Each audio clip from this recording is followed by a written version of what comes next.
Check, check. Oh, what's up? What's up? We're back, folks. Welcome back to the Artist Pro Show. It's another Monday. Hope you're all doing well. Let me adjust myself. How am I in the screen? I'm doing all right. Cool. Let's get that camera down just a wee bit. What up? We're back, folks. This is it. We are happily here on another Monday of the Artist Pro Show. My studio continues to come together. I got a bright ass light over here, but I noticed the last of the videos I had were pretty fucking dark. So I had to correct that. And let's see what else. I also added to my little wall here. Can you guys see this over here? I'm just going to take the camera rogue. Yeah. So I got a little collection of just records. I mean, you can barely even see that one over here, but that one. Yeah, I figured I kind of want to just make this room like a not only like a reminder of like why I do what I do, but I feel like I don't know, like when you're a kid, you have hella posters and stuff on your wall, and that's not exactly the kind of vibe I'm just trying to go for in this room. But I think I do want to continue a theme of just like lots of different vinyls of the records that really not only I really enjoy, but I'm trying to find like the golden nuggets of what made me want to make music in the first place. And I feel like by just kind of staring at the albums that really like either made me want to make music or had me just want to pursue it further. And they come from all different kinds of genres. Like if I kind of pull over here, like, I mean, that's Opeth, Blackwater Park, and that's just straight like death metal. I don't make death metal, but like that music is so beautiful to me, that particular band, that every time I hear like any of their music, but especially that album, that's the album I got into them in. It just makes me want to make my own music, not necessarily like death metal or like that kind of stuff. I just want to make my stuff. Just hearing that, Foreign Exchange, like some neo soul, R&B, Queensryche, some 80s prog metal, Poolside, obviously, I think you guys know of, Daytime Disco, my homie Jeff, Nils Fromm, neoclassical, Brother Tiger, more synthwave kind of stuff. I also have that one up there too because I actually won that record, that album. It's you can't really see it because it's so dark, but that's signed by the artist because of a track I did for him that was a rework. He was having a remix competition. I did more of a rework. I can play it for us today if you want to check it out. But during that, it was one of those live streams that everyone was submitting their music, and I was very self-conscious, obviously, like I normally am when I submit music for these sorts of things. I was like, does it suck? Was it too similar? Did he? Because everyone was submitting like more synthwave stuff, and I was like, oh shit, like I went the complete opposite route. I made it more minimal, like almost neoclassical. I made it very pretty. It was cool because I remember my heart was pounding and I saw his face like listening to the track, and the first note he went, "Oh," I was like, is that a good surprise?" Like he clearly was surprised. I ended up getting second place in that competition. First place went to like it was like a toss up apparently, but like the first place guy was I don't know, man. It was like an all over the place, like trippy on acid trip synthwavy thing. Whereas mine was the exact opposite direction. And well, he voted for the other one. But as a consolation, I guess I got a signed vinyl from him. So it's cool to kind of have that up on my wall. Not only is like I really love that album, but it's cool. Not only that I love that album, but I was able to actually release a track with the artist, and it's signed. And I didn't pay for the record. It was given to me as like a form of recognition. Like, yo, you do good stuff. So having that one up there is a little different than the other ones that are purely just like, I love this record as a kid. It inspired me. That one was more like a, just, keep going. You actually do good stuff. And it's kind of had another general thought, like, do you guys ever notice that when you make music and you play it back for like your friends or family or whatever, and they give you the whole, oh, good job, nice, it doesn't feel as good as when like another artist or producer gives you that same kind of feedback. I feel like we're all, I mean, just at least speaking for myself, like I'm always seeking the approval. The approval I'm seeking more often than not is truly my peers. I don't really care so much about like the music fans or like music listeners per se, as goofy as that sounds. I care more about like the feedback from like my peers, genuinely. Like I feel like if I play my stuff for another artist or composer or producer and they say, hey, that's pretty good, I'm way more inclined to be like, fuck yeah, I did a good job. I just know me. That's just me. I think some people are totally fine getting the it slaps, bro. I don't. So again, having that signed vinyl as a something I actually won, by an artist I like, and technically, since we agreed to put it out officially, collaborated with, is my reminder that my peers. I'm able to make music that my peers respect. Does that make any sense? That's enough for me to be like, okay, on my shitty days, which we all have, you know, I, I can't tell you how many times and how many artists, by the way, that play in front of thousands of people still feel that feeling of fuck, I suck. I do all the time. I in this room, there's plenty of times when I'm working on something and I'm like, damn it, dude, I suck. I should just hang this up and stop going. And then you'll be amazed how many people experience that. Even really, really big popular artists who literally just got back from a tour and played in front of thousands of people, they still come home in the room and they're like, "Yeah, I suck." So I guess that's kind of like my reminder of like, oi, oi, oi, keep it cool. You don't suck. You just got to work through something because clearly you're capable of producing something that your peers do respect, which again, everyone has their own barometer. I'll actually kind of talk about that today in my opening little monologue today about like success and whatnot. And one of my main barometers for success, yeah, is the respect of my peers. And that my peers also includes you guys too. It's not just the more established, more famous artists that I want, that kind of approval from, even though I feel like you should be careful about seeking approval. I know, but I know what keeps me motivated. I know what kind of reminds me that I'm worthy of pursuing this. Almost like I find music so like original music that tries to break new ground. I find that such a worthy pursuit that I guess the feedback loop I'm looking for is for other people in the same. I wouldn't call it struggle. That's not exactly the best way of putting it, but the same pursuit. People who are trying the same thing. If I can get feedback from them that says, "Hey, you're doing a decent job in the pursuit we're all in right now," that just makes it worth it more and more and more. So I know my barometer, part of my barometer for success truly is the respect of my peers. Not so much money, not so much fame. Frankly, like the fame thing, I don't really care about.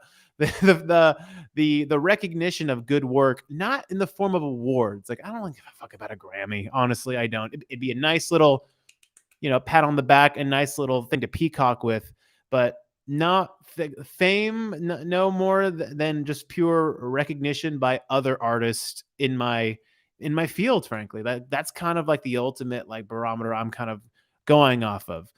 Streams, money, frankly, popularity, they're all externalities, they're all byproducts, they're all the things that kind of come with that, I think. And hey, honestly, like if I get to a point where like my music is moderately popular, which frankly I think it is now, but like, okay, let's just say it gets very popular, I wouldn't be as thrilled if I didn't know that like my peers, and I were having conversations about how we can keep pushing, the medium further, how we can keep getting better and developing. And I know that stems from a lot of like childhood things, frankly. I mean, clearly this is coming from someone who's in therapy a lot and recommends it, by the way. I'm learning, like I said last week, external validation has always been kind of a thing for me. Maybe that's why I picked up music in the first place. I don't know. But I've learned and refined more and more. It isn't. That's why I don't really care about posting on social media that often, at least right now, frankly, as I'm working on making really good shit, which I think should be your absolute priority before you start posting stuff. Like, are you making really, really good, worthwhile shit? And that kind of is evidence of like, yeah, I don't think I really care about the external validation of just like the layman, right? Or the average person. I much more care about the validation of particular people who also do this. It's like we all check our stories, like who watched our Instagram stories and who liked our posts. I'm always kind of like scrolling, like, yeah. Ooh, that artist did. Yeah. Ooh, that producer did. Like that's, you know what I mean? That's kind of how I roll. So I know that, and therefore that makes me comfortable. I guess what I'm trying to say here is like this makes me comfortable, again, not having to worry about posting all the time. I don't really care. I'm more concerned about am I really generating some worthwhile stuff that's going to make people stop in their tracks. So that's all I'm kind of trying to say on that one. Before we get into the music side of things today, dude, this stand sucks. Framework stands on Amazon, beware. They are not good. They are just not good. Before we get into that, I did want to kind of bring up a little thing today. I try to stray away from the hippy dippy like manifestation kind of thing. So unfortunately, while there's a great deal of truth to like visualization and manifestation, all that kind of stuff, I feel it's been a bit bastardized with the modern gurus of today and whatnot. But I did want to bring up something. One thing I wanted to mention is that I'm currently rereading a book. Oh, hello, Abe. Abe Hathett. Abed Hathett is in the building. Hello, there he is. Get to know Abe, everybody. He is the record label owner of Levantine Music, who I've released music with before. So everyone say hello to him. And if he's still watching, submit a track, bro. There's the QR code, top left corner. Let's hear some of your tracks. Abe makes very, very beautiful meditative music in 432 hertz, among other things as well. But his artist project, if you look up Abe Hathett on Spotify, is very, meditation oriented stuff. And it's very, very pretty. One thing I'm reading currently right now, you guys, is The Miracle Morning. If you've not read that book by Hal Elrod, The Miracle Morning basically describes the power of starting your day with intention and having it be not just productive, but very focused as to what you're doing it for. The quick summary is that he comes up with this acronym called SAVERS, SAVERS. In order, it goes starting your day with silence, affirmations, visualization, exercise, reading, and scribing. Not necessarily in that order per se, depending on what works for you. Again, the book is called Miracle Morning. I highly recommend it. Even listening to it on Audible, it's a great way to start. And one thing I notice is that I usually do start my day right away, 6 a.m., going to exercise. But then this morning, I kind of, now that I'm rereading the book again, which another side note, if you have books you love, please consider rereading them. Just because you've read them once, I've noticed that if you come back 3, 4, 5 years later, you'll have a whole new context about how you apply yourself. You know what it's like? It's kind of like listening to lyrics. It's like when things are good and you're listening to like a love song or a song about heartbreak, you're just kind of singing along, right? And then you get your heart broken and then you start listening to these songs. You're like, fuck, I think this person's clearly going what I'm going through. And, or wow, I never really heard these lyrics in this kind of context before. I think the same thing applies for books, particularly books that are, about productivity and time management and overall like life satisfaction. So I really do recommend rereading books that you used to love. Please let me know in the chat if there are any books that you guys particularly love about self-growth and productivity and overall self-improvement. I'd love to hear them. But on the note of the Miracle Morning, one thought that came to me was, okay, 6 a.m., I'm up in the morning and I go to the gym, but I realized I'm kind of making the same mistake all over again, which is being on autopilot. And being on autopilot can have benefits in that it's good to have a habit like I just get up and go to the gym and work out. But I've noticed I kind of come back and the compass isn't quite aligned. The compass isn't quite pointed somewhere like very substantial and notable. So I kind of realized I got to wake up even earlier. And I feel like I have to wake up at 5 a.m. just to do the things of journaling, affirmations, visualizations, just to kind of like line yourself up. Because at the current way that I'm doing it now, I'm waking up and going to the gym, but like, why? Like, why is this the first thing? Why is this the very first thing I'm doing? Am I a professional athlete? No. I love the mental, the cognitive and physical benefits, obviously, of exercising. It helps kind of clear my head and keeps me, it's definitely that first barrier to break through at the end of the day. We all know like having that first thing that you kind of just jump over does set the tone for the rest of the day. But again, it's like, but why? What am I actually doing? So starting the day by kind of almost, sadly, you have to remind yourself every single day, like, what am I doing? Why are we doing this? Like the brain does a great job of compartmentalizing and almost like filing things at the end of your day through sleeping, obviously, through myelination of the brain. It's a whole other topic. We can get to that later. But isn't it weird how like we have to kind of start over every single day, whether it's getting good habits for physical stuff or even just kind of reminding yourself like, wait, why am I doing this? Why am I opening up the session again and mixing all these tracks? Why am I putting myself through, school perhaps to focus on music? Like, why do I have to do the artist thing so badly? And I feel like if you just keep going on autopilot, you kind of get lost in the sauce a little bit, kind of get lost in the shuffle. And of course, you don't have the full context as to why you should push through. You might, again, not every day you're going to have the same, veracity of like, I'm going to fucking mix this project, or, I can't wait to drop a new track, in 2 weeks, 3 weeks, whatever it might be. So I feel like if you do kind of start your day with that intention, whatever it might be, I'm not here to tell you, you should meditate every single morning, you should journal. Look, these are all things that by now we've all heard of and they're all proven. But having a very focused, intentful start to your day, making yourself your star player. I do like the 5 a.m. wake up. I did used to do this for a period of time back in like 2017 to like maybe just before the pandemic. Oh, that's probably why I think about it. The pandemic probably fucked all that up for me. It kind of made me go, what's the point? But I do remember that having that 5 a.m. wake up before everyone's awake, everyone in your home. Yo, dude, like even like something about waking up at 5 a.m. and seeing that everything is still dark, everyone's still sleeping, it just kind of makes you feel that like, yo, I'm going for the life that's truly privileged and blessed, right? I'm going for the life that allows me to focus on things that not only I find fun, but I find just worthwhile. And I'm not saying that music is the only thing that's worthwhile, obviously, but I find it's worthwhile. And in today's, capitalistic society, particularly in North America, that is the absolute privilege. I'm very aware of that. So the fact that you're just kind of awake when everyone else is still sleeping kind of reinforces, hey, like, good for you. You're putting in the work. You are separating yourself from the pack. You are doing something different. So that's very powerful. And I'm bringing this home to provide a resource for you guys in the fact that I haven't put the whole like vision board thing into practice in a long time. Again, I think I just got kind of soured by the subject of vision boards. Plus, also when people, and if you don't know what a vision board is, it's actually, let me just kind of show you what one is. The vision boards are meant to provide you with basically a way to kind of remind yourself of what it is you want, right, in life, and kind of just surrounding yourself with the aura of things that you want. So to give you an example, let me share the screen. Okay. This is my vision board as of this morning. I just restarted it.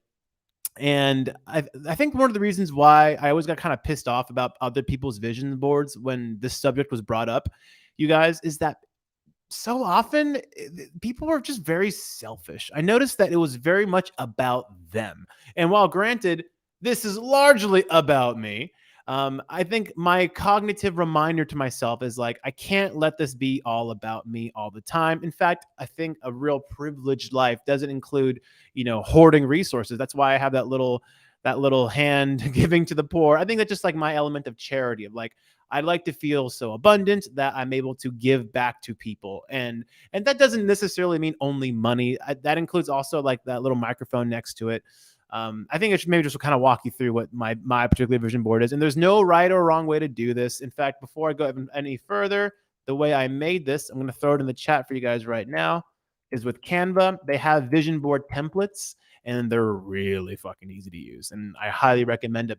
And I think just having something, at the very least, you guys, even if I don't look at this again for like another week or so, it was good to kind of remind myself like what that North Star is.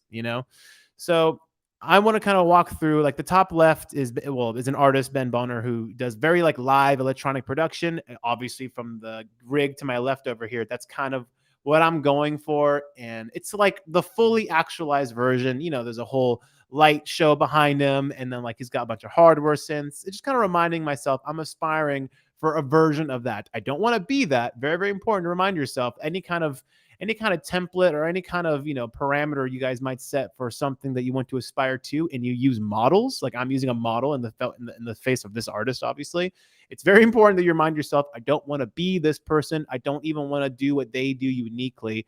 I like to aspire to the level that they're at, whether it is commercially or the fact that for me anyway, he's very much dialed in a sound. Whenever I hear any of his tracks, I'm like, oh, I know who this is. Like, so it's my personal relationship to the image. I think that's the big takeaway here. Try to remember what your personal relationship is to each image.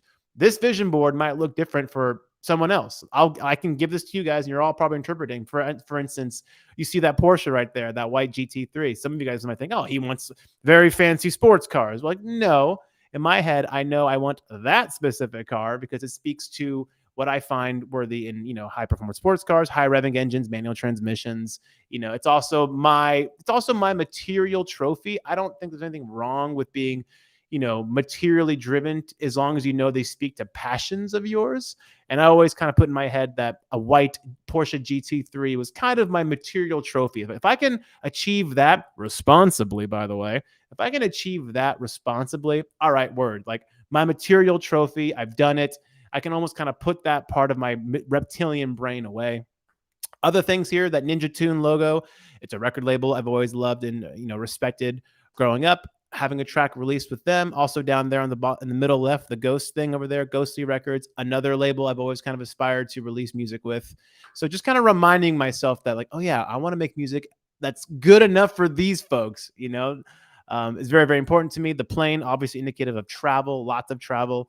If you go right beneath it, what that relationship to the image to me is real estate. I do know that the real secret to wealth generation in this country in particular is wealth through real estate. And I've already done enough on my own end to get that ball rolling a little bit.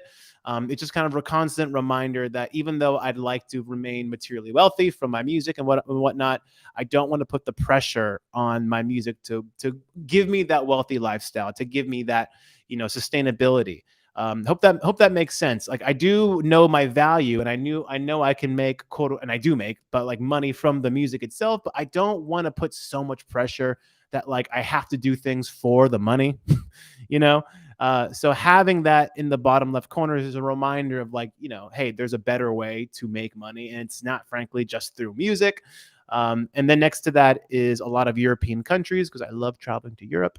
To the right, the very right, that the guy sitting there in the cafe restaurant thing, just a general vibe of, like, that's how I always want to feel inside. Obviously I'll never look like that because I'm bald as fuck.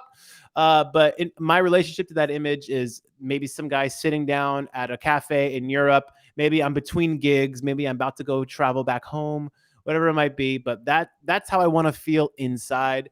And then, yeah, above that is the charitable component and the public speaking, but not public speaking to, like, I want to be a professional speaker, a keynote speaker. I always thought that was kind of weird. Like, who wants to be just like a speaker? But that's kind of like my giving back section of my vision board. I want to be to a point where I'm able to help the circle continue, because a lot of people have helped me, and I want to kind of keep that going. So that's just mine. And again, it's going to modify. It's going to change. I did this just before our stream today. I did put the link right there if you guys want to make your own. Again, I encourage you to keep your vision boards relatively diverse. Don't just put music. In fact, you'll notice that I only got I only have like one thing, actually, or no, technically with the record labels, 3. But yeah, don't make it just music, because you're gonna have plenty of inspiration in your studio environment. You're gonna have plenty of inspiration and whatnot. You're gonna be reminded that you're gonna be doing music a lot, but try to think of the externalities as well, and the general kind of lifestyle you'd like to achieve. And again, I've included a small one, but it's there, about financial. Try to also include what the financial outlook for you looks like in yours as well. But yeah, there is the vision board. Hopefully that was helpful for you guys to check out. I'm going to stop the screen share and let's get to some music. Let's see who submitted. I know Fashionista submitted today. I know Oliver Blue submitted today.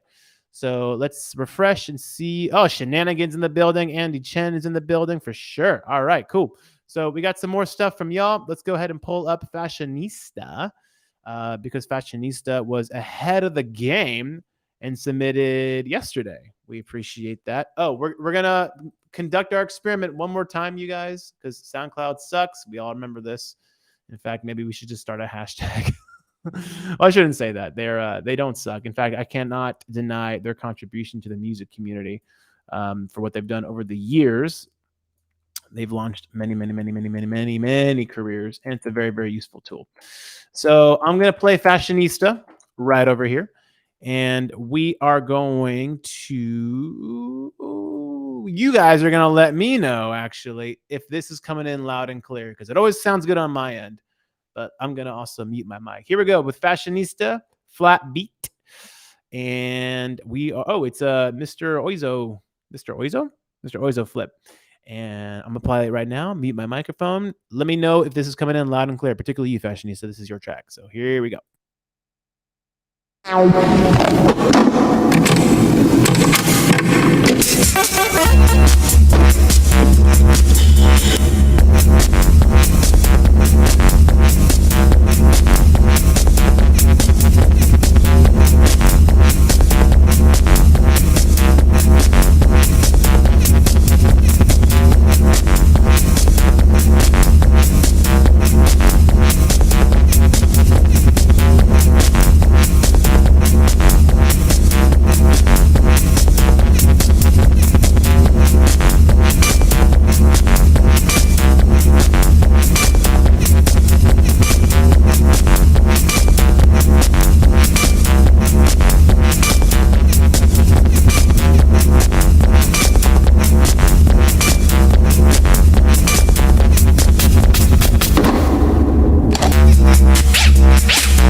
All right. Well, Fashionista, if you've been, well, all of you guys, if you've been listening to the stream, we've heard his music before.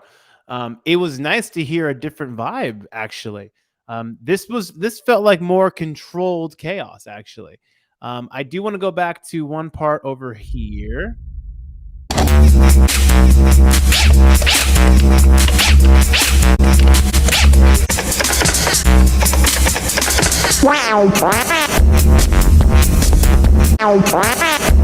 That right there, that drop. First of all, that wacky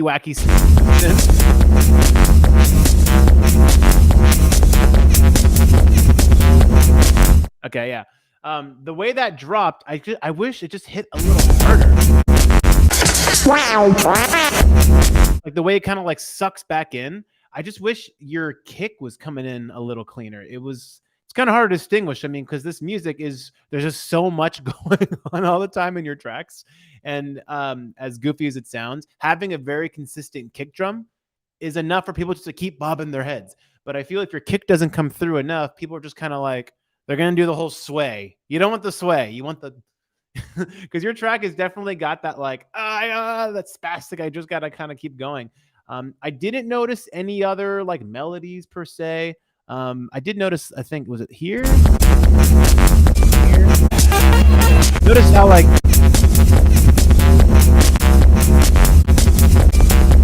Notice how like I'm kind of scrolling from the beginning and the end, and they sound exactly the same. Again, stylistic choice if that's what you want to do. I feel like at this point, if we're at the 2 minute mark or so, and we've gone through the chaos, what's the payoff? Like, is there a way you can shift one more gear for us? Maybe like even doing double time of that double time or adding another melody or something like that. I'm just kind of curious if you can figure out another way to shift one more gear. It definitely sounds like an interesting concept, but like I said, no more better evidence than this. That sounding pretty much exactly the same. But I will say it was so nice to hear another side of you. I'm very curious what like an EP of yours would look like. So we appreciate you sharing that. Andy Chen, since you are hanging out on this particular stream, and I think this is your first time submitting a track, is that right? It might be, maybe. Let's go ahead and pull you up. Let's go ahead and pull it up. I think I've seen you on the stream before, but this might be your first time submitting a track. Also, by the way, you guys, is the music sounding okay? Is SoundCloud not letting us down today? It sounds like everything was okay because I didn't get any feedback from y'all. But we got a track from Andy Chen here. It is called Pressure. Let me go ahead and pull up the track. Oh, I remember you, Andy. Andy and I met at Icon Collective a while back. Good to have you on the stream. Yeah, sounds pretty good. Okay, cool. The track is called Pressure. Let me see if he submitted anything else in the type form. When asked to describe his musical project, dance music that is classically melodic and ethnically rhythmic. Ooh. And asked, can you tell us anything about the track? He says, about to graduate school. Oh, really? Already? Congrats, dude. Was feeling the pressure of getting work and other personal relationship pressures. Ah, yes. Well, I think we can all relate to that one. He when asked to submit a question, he just says marketing, aesthetic, building the team. We can talk about the team building actually a little bit if you guys are down for that. But in the meantime, let's go ahead and pull up his track. It is actually already pulled up. The track is called Pressure from Andy Chen. He's in the chat. Please give him his feedback in real time as you're listening. And a reminder, you guys, please listen to these tracks if you can on your monitors or your headphones. Let's just ensure that we give people the same respect of listening to the music that they put into making their music. So without further ado, Andy Chen making his stream debut on the Artist Pro stream. Here we are with Pressure.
right, Andy Chen. Andy Chen. Thank you, thank you, thank you for gracing us with this track. It is called Pressure. Before I forget, make sure everyone gives him a follow. I'm going to put his gram, which we will take a look at shortly, over there. Make sure everyone checks it out. Okay, so with Pressure, I have a few general thoughts here. Number one, very much my general vibe. Artists that this reminds me of include Kiasmos, which is Oliver Arnold's, and what's the other guy's name? Basically, like a piano neoclassic composer meets techno guy. They came together to make a project, and I'm sure Andy, you're familiar with Kiasmos. So clearly, if you're not, then you're on the same wavelength as them. Bonobo a little bit with the lo-fi ness and like the upbeat, dance music. I'll just leave it at that, electronic music side of things. And I will, so a couple of things. So on the positive, this track sounds a lot like someone who's about to graduate Icon. And here's what I mean by that. Usually when I hear a track from someone at your stage, Andy, it sounds like the mix was really good. Unsurprising. He's graduating from a top tier music production school, right? The general concept of songwriting structure, the electronic music influence sounds very much like someone about to graduate Icon. The about to graduate Icon, as opposed to graduated Icon and has thus developed long time since then, is that there is still a lot of room to grow from a general, how do I put this? From a general differentiation perspective. This track sounds like of the industry standard. Like if your goal was to make something that's just like the industry standard, this could be on a playlist, for Spotify or something like that. And then your name kind of disappears in the background, or used for general like licensing purposes, like a YouTube video, maybe a commercial, something like that. General music production, you nailed it. Very much so. However, if you're going for the artist, the fan facing artist as the primary thing, the entertainer, artist, producer, DJ perhaps as well, the touring, the merch, the building a fan base, releasing on a record label, that side of things, there's still some work left to do. And I'll say it in this way. This track is 5 minutes and 40 seconds. I feel like we got the gist of this track within 2 minutes and 40 seconds, perhaps. I feel like I didn't need the rest of the song to kind of get, all right, I heard everything he has to say. And now we're just kind of repeating and treading the same kind of water. So ways to alleviate that would be, number one, another kind of general feedback thing I actually had in my head here about this is that, again, while everything sounds really good, and in fact, let's go ahead and pull it up one more time.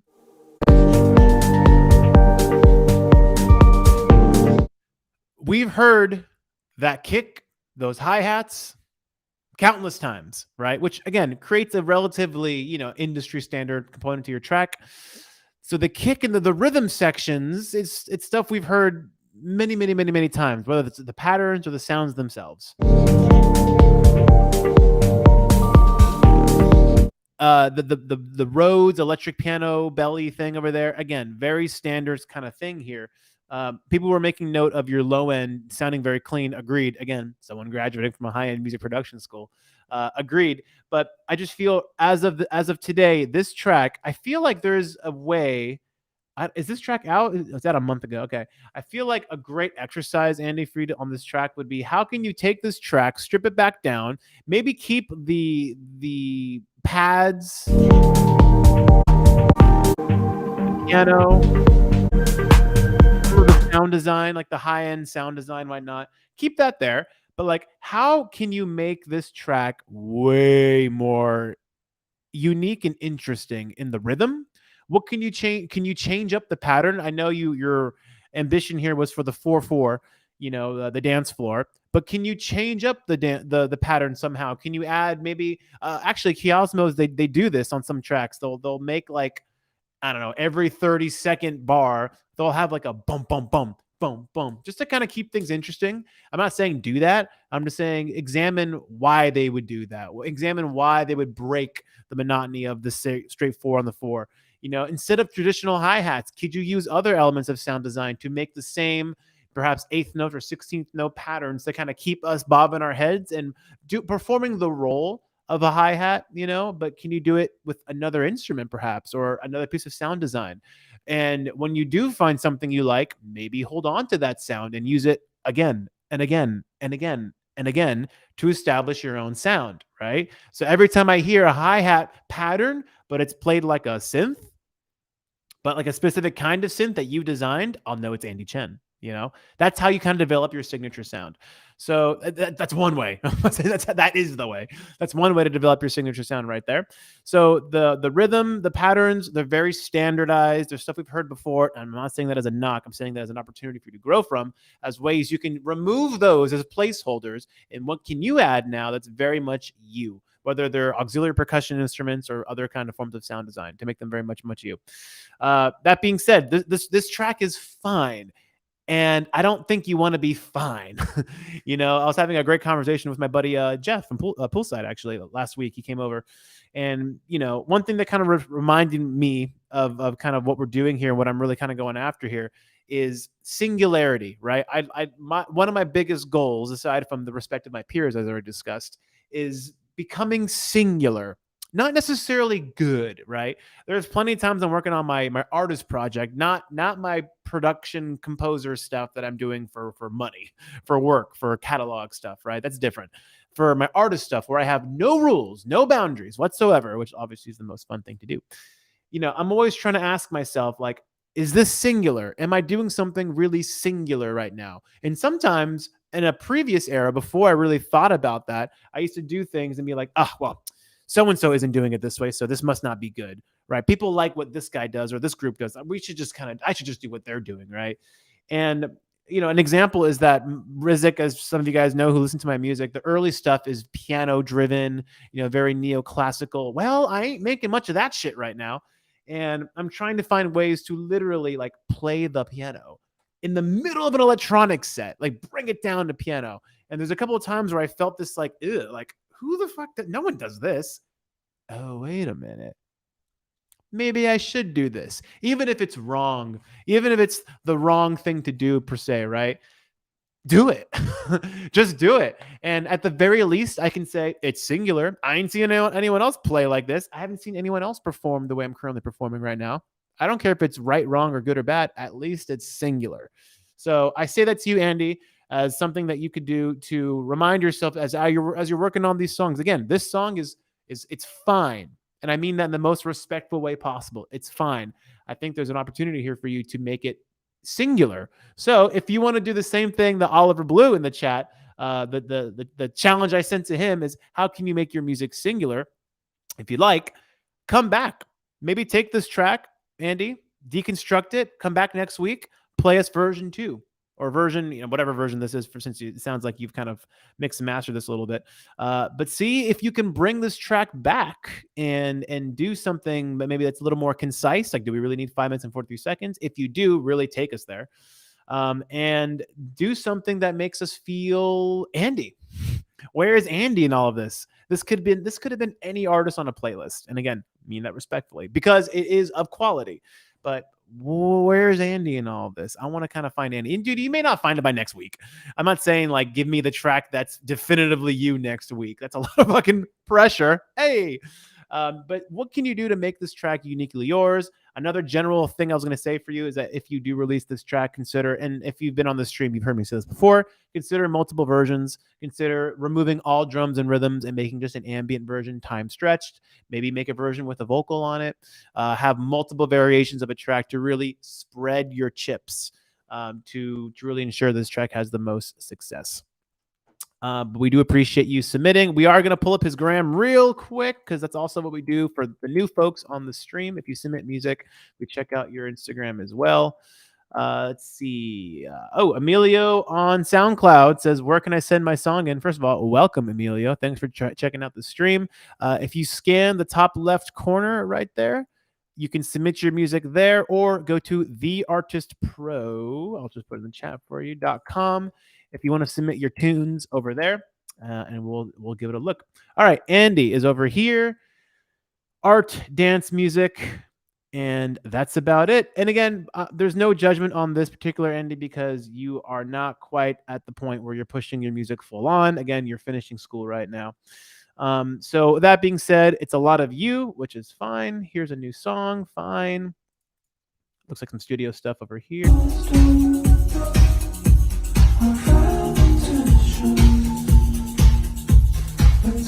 Nice. I like how you're showing us you in this, because remember, people connect with people. They don't connect with just cover arts and shit. So well done for doing that. And I know not everyone's comfortable putting themselves into it. Yeah, it looks like you're just kind of showing your process. Until I found this vocal chop. Check it out.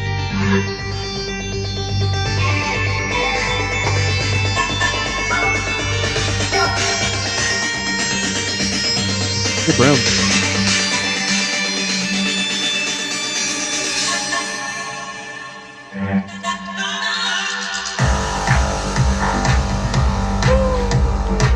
Again, very, very of the market.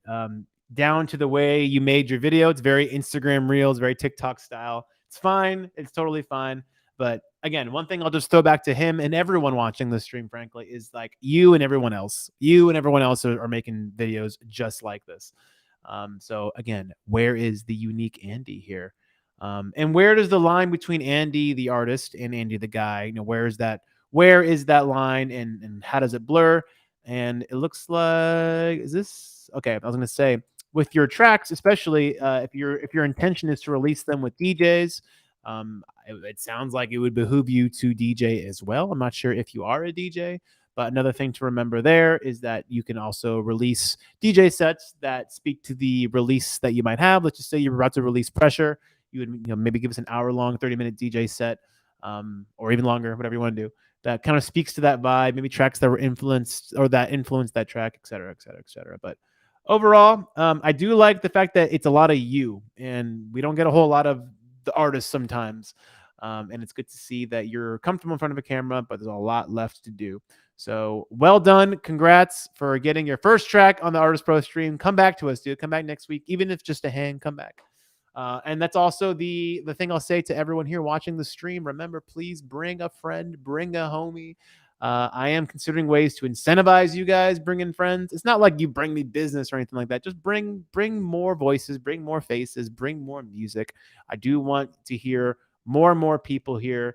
And aside from the fact that we're listening to music from our peers, remember, everyone in this stream is a potential collaborator, business friend in general, whatever it might be. So please do follow each other on the gram and or wherever you guys may follow. And do consider reaching out to folks. Do consider collaborating with folks. And that's kind of why I'm doing what I'm doing, to build community. And hopefully you guys take the next step and actually interact with that community. All right. Let's see. Next up, we have Oliver Blue. Oliver Blue. We got a track by you, Oliver Blue. Sorry. I don't know why I'm saying that. Okay. Don't play yet. Let me share the screen. Oliver Blue is up. Okay. More to Love is the track, as you guys can see there. He made this track around this time last year when the rhetoric around love seemed to be significantly less violent. Oh, go on. Whoa, stop there. What? The rhetoric around love seemed to be significantly less violent. Please explain that in the chat. Send us a little note there. I need to know where you're coming from. This track is a reminder that love is not simple. Fucking hell, boy, that ain't the truth right now. There's more to it than what we've been told. This track comes out June 23rd. Okay, so this track is coming out. This is going to be released. We're getting the exclusive listen. Oliver Blue in the chat. Here we go. You are tuned in to the ArtistPro show live here. And here comes More to Love. Or me closing the stream. Okay, here is More to Love. There we go. I meant to mute myself and I end up stopping the screen share. Oliver Blue, here you are. More to love. There's more to love. More to love. Open my more to love. More to love. There's more to love. More to love. It's more to love. Me, there's more to love. There's more to love. More to love. Open my more to love. More to love. There's more to love. More to love. It's more to love.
Oliver Blue.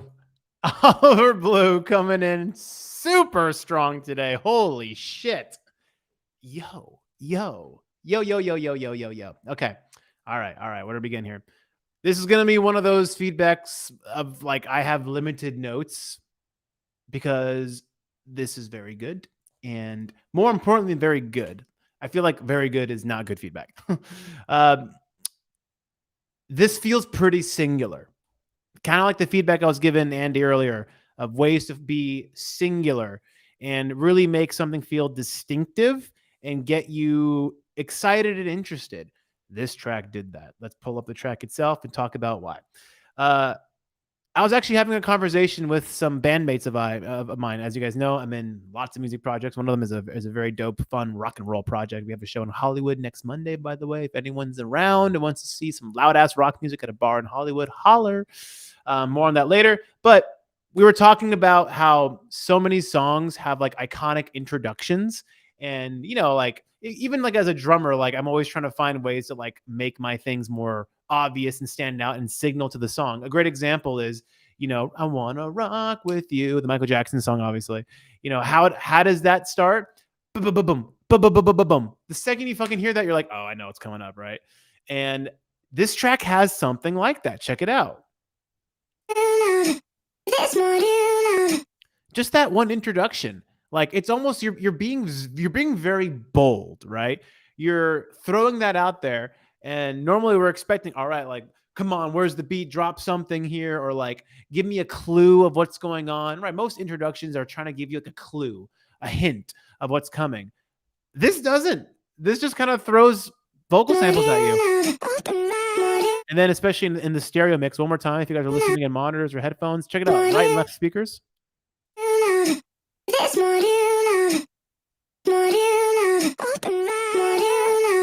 That dance, that vocal dance right there, instantly interesting, instantly singular right there, right? We've heard vocal chops pitched up and whatnot, messed around with, but the interplay there is very interesting. And I love the fact that you started this track this way, because also, if you do like this track, let's just say this song hopefully does get very popular. If you're a DJ and this song becomes popular and you want to introduce the song to people and you play that, they're gonna go, "Ah, fuck, I can't wait to dance to this song." So having a very interesting singular introduction like that is a great move.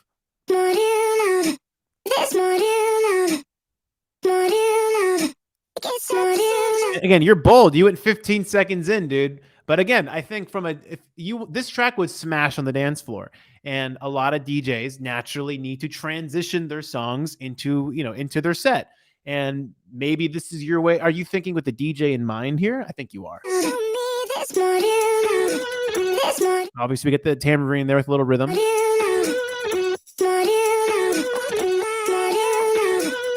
And again, for me, maybe because we're listening in a very active listening environment right now, where you're not background for us, we're all focusing on your track. The fact that you took this long to still play with us like this, I'm almost kind of like, oh, you're bold. All right, you got my respect and my attention.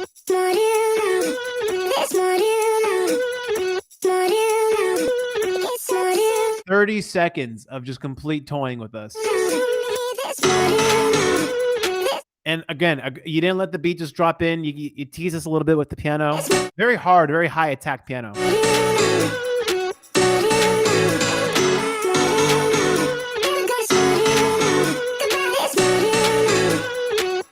Very anthemic.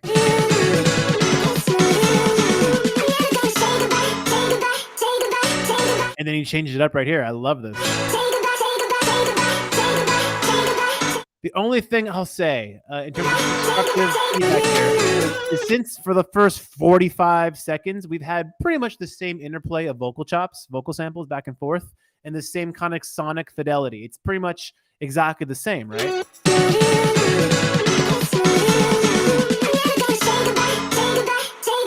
That right there. Once you change the vocal sample, I would have only wanted it to just be bigger, because that's it. We're in this new section right now after all that. I don't know whether it's like a micro shift from Sound Toys or something that makes it just bigger. Maybe it's just a volume thing. Maybe it's a little louder. I'd love to hear it wider, bigger, fuller. because this is the thing that's going to bring us into the actual beat now.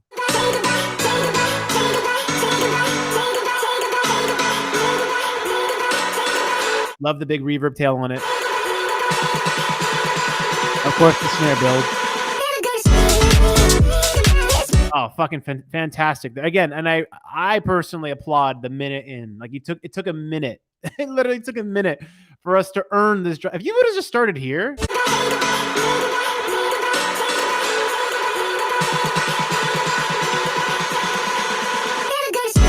it wouldn't have been earned. I think like we all earned that drop because you took us there and you kept our interest. And then the other thing I want to say that I fucking loved on this track is there's a open hi-hat pattern that's very draggy.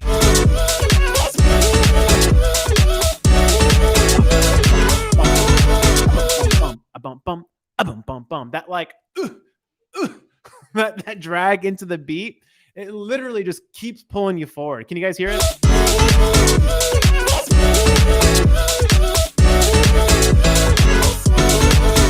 And I don't know if you did something with like the LFO or something like that, but like that one little open hi-hat comes in. It's so quick, it's so choppy, but it's so pronounced.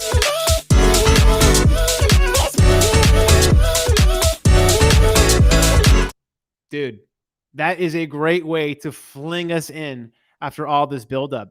The other constructive thing I'll say here is similar to Andy's track. Will you change up the vocal sample here a little bit? I guess the question, like, did you make the most use of all 4 minutes and 52 seconds? Well, maybe 3 minutes, 52 seconds, because I already said that the first minute is gold, frankly. My only thing would be, again, this is just my taste, my style, my preference, mound of salt, obviously. And I'll do the same thing I did with Fashionista a little bit.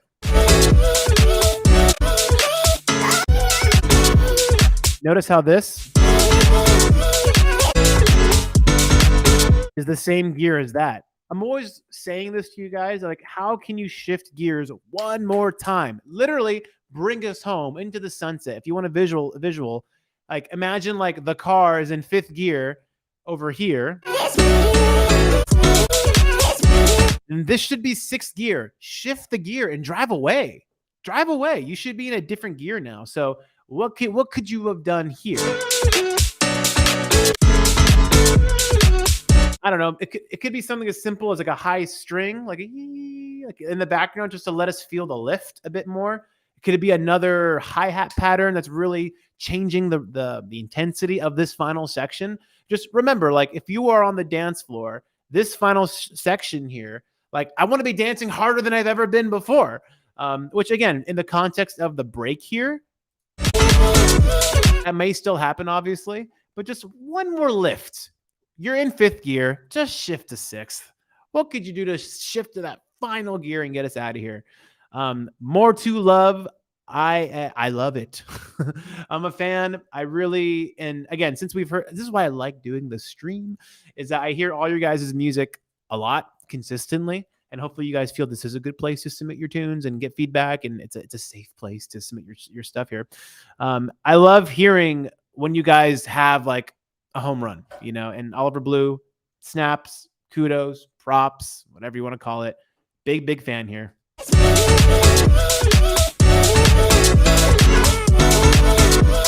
He says there's a subtle chain on the last drop with the synth added in there, but it's definitely too quiet. And again, like I'm listening intently on like good monitors, you know, and I didn't hear that. And I didn't hear that. I didn't hear the lift. I just wanted to feel and hear a lift one more time in that final section here. I love it. I'm very curious to see this come out. He did say, where is the Oliver Blue? Comes out June 23rd. Okay, well, definitely think this track deserves a lot of love, and I'd love to see videos supporting this track. I love to see DJs playing this track.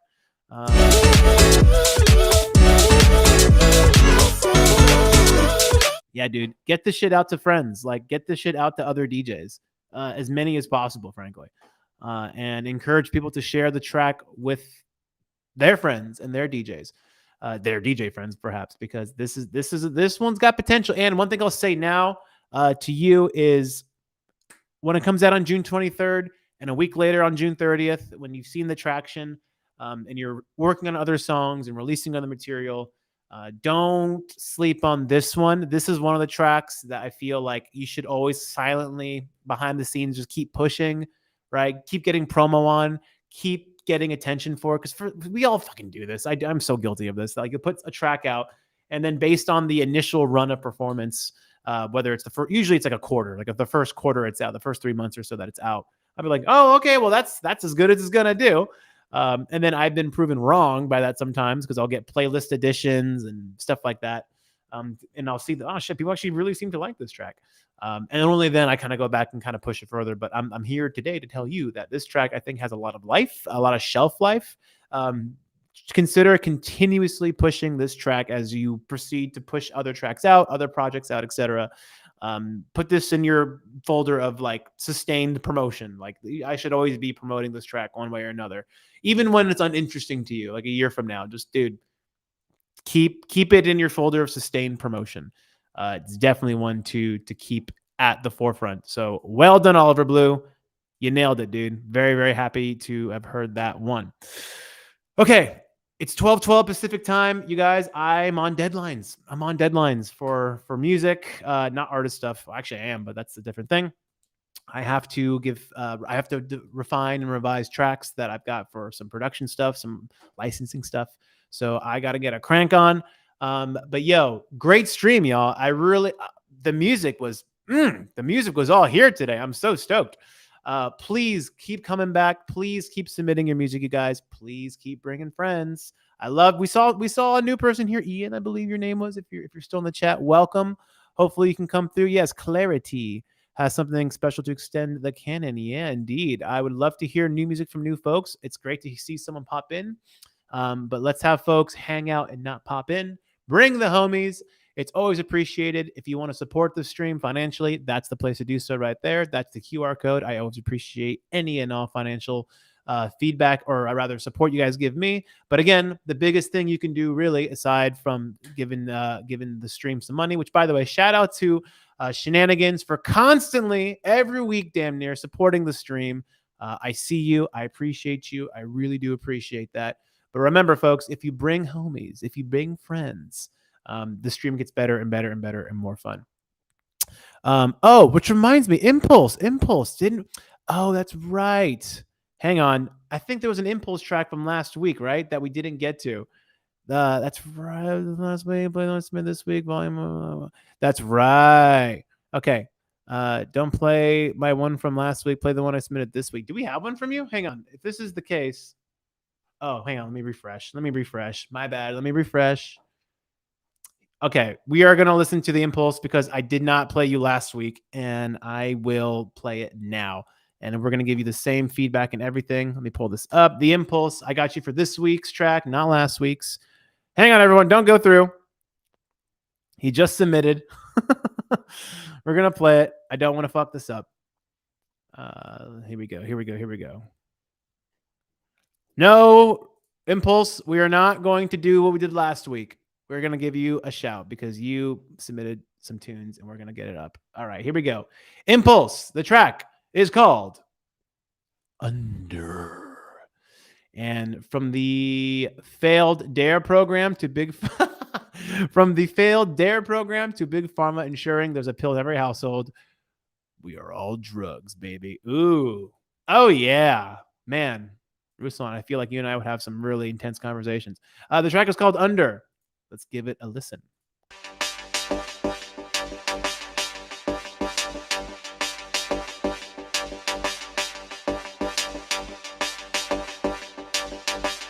Used to be other ways into my space alone in my head with the pattern playing over and over again. I can see all the symbols of some kind of deity and someone is trying to become one with me now. It's too late to stifle your own faith within me. I have to catch my breath. It's hard to see myself in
Okay. All right.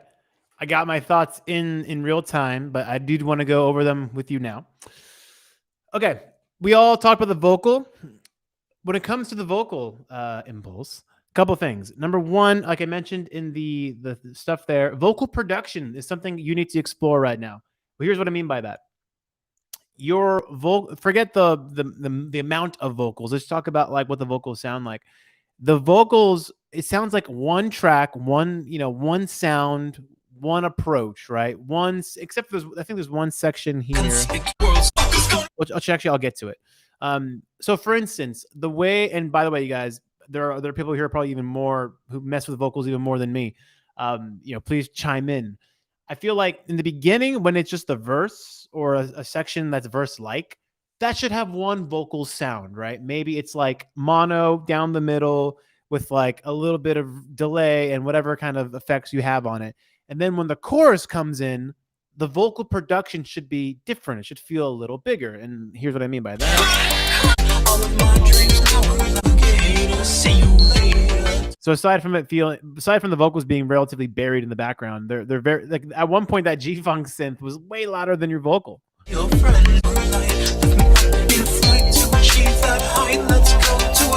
So like that's the sound of the verse vocal.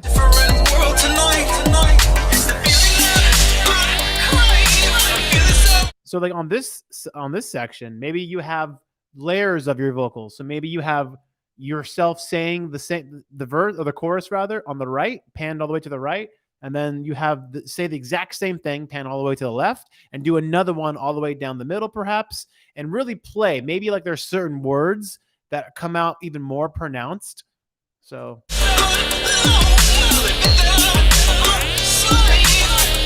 So I think I can hear the vocals here. So check it out. Low, is that word?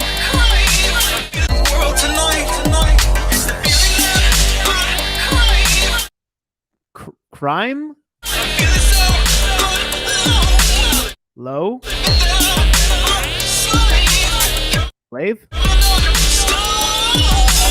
Like those words, maybe those like come out like more panned and with like a bigger reverb tail or something, so we get more so there's more vocal production. So like the verse could have like it's down the middle, chorus is panned wider, and then for those particular words that come out even more loudly, and then of course you don't blow your load on the first go, that you still leave a little behind, because by the time the final chorus comes, your ball's out, you're going all the way through.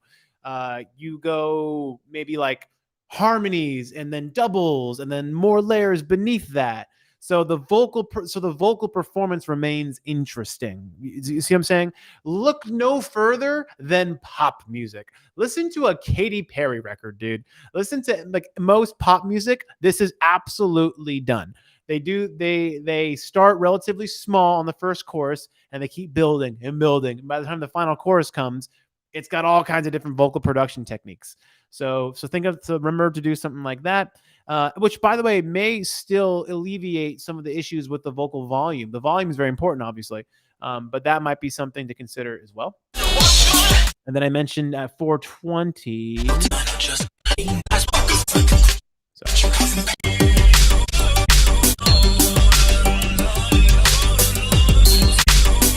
Actually, over here. And it's so hard to hear. It's so quiet. But it seems like you're doing like a chant of some kind.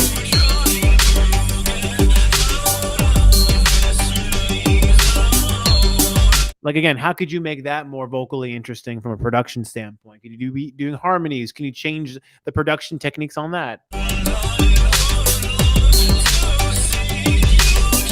Another thing too, again, like we've talked about your production style is very much like stacking.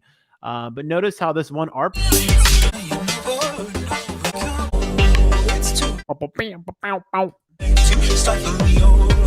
has not left.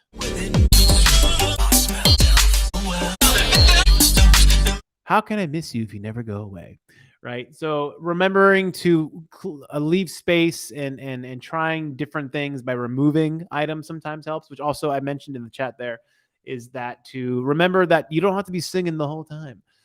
Simplify is very, very important to general music production, because a lot of people are not going to be with you all the way through, particularly in the early stages. But again, it's your art, it's your music. But I feel like there's definitely something to be gained. Maybe if you like stop singing and then we had like a synth string interlude of some kind to really set the mood and vibe, and then that synth string sound comes back at the final chorus. Like all the friends are kind of there. Remember to think visually too when you're making music too. Like what am I visually experiencing and seeing through the music? It's always a good helpful tool. And then yeah, on the chorus I mentioned there, just like a big synth thing should happen there because you're really kind of going out, like you're really belting, but the music is still it's kind of like the same chill beat for the most part. Another thing I want to say, and again, this is just producer to producer talking. Illuminating as we want to navigate or see your light with me in phase. I think it's on the choruses. I do appreciate the fact that on the chorus, I hear it. You tried a different snare. Definitely do appreciate that, but I hate that snare. I hate it. It's been used for so long, and it just reeks of preset snare. Yeah, and then again for licensing and production purposes and catalog purposes, people like A&Rs and supervisors, we have an ear for that. We just don't like that snare. And I'll echo the same thing I gave to Andy Chen and Oliver Blue as well. Like always trying to find that singular sound. Ruslan, go take your mic and go bang on a fucking wall or like bang on something and create your own snare and use it over and over and over again. See how there's an opportunity rather than using the same snare everyone else has. Make your own snare and use that on every track. Just one more way to differentiate yourself. It's just that one little extra thing you can do to make yourself stand out from the crowd. But overall, I do. Once again, I love how this sounds like you more than anything. This sounds like you, and I do appreciate that. So I look forward to next week when you submit another track, hopefully. And yeah, again, I appreciate everyone who stuck around for Ruslan's track, The Impulse. Appreciate you guys coming through. Remember to bring a homie or 2 or 5 or 10 next week. Same place, same time. ArtistPro, whether you're watching on Twitch, YouTube, Instagram, Facebook, Twitter, doesn't matter. Come through, submit the music, and we'll hang out for one more stream. Until then, you guys, happy music making and have a safe and wonderful week. And I'll talk to y'all later. Peace out.